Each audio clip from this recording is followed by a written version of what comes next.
À quelques semaines de l'élection présidentielle française, les médias étrangers n'ont jamais été aussi attentifs à la situation en France, croyant voir un pays prêt à faire la révolution.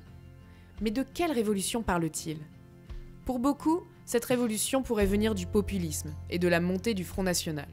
Dans un reportage réalisé dans le Pas-de-Calais, un journaliste du New York Times Magazine constate que les sirènes du FN se font de plus en plus séduisantes pour les déçus de la gauche et pour les mécontents de la classe ouvrière. De son côté, le journal allemand Die Welt s'inquiète de voir un parti frontiste en ordre de bataille et prêt à exercer le pouvoir. Pour d'autres, la révolution pourrait venir d'un sursaut libéral de candidats prêts aux réformes. D'une part, le magazine Foreign Policy voit dans la progression du candidat Macron un espoir pour l'Union européenne.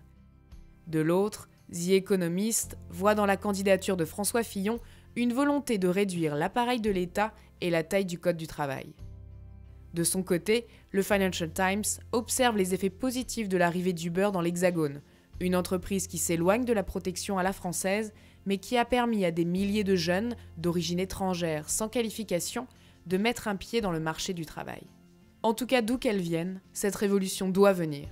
C'est ce qu'observe la revue littéraire The Times Literary, qui constate que la France a les idées noires. Et le succès de ses intellectuels populistes en est l'exemple le plus flagrant.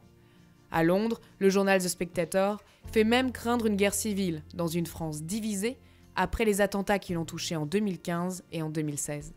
Pour en savoir plus, retrouvez le hors-série Courrier international, France, le temps des révolutions.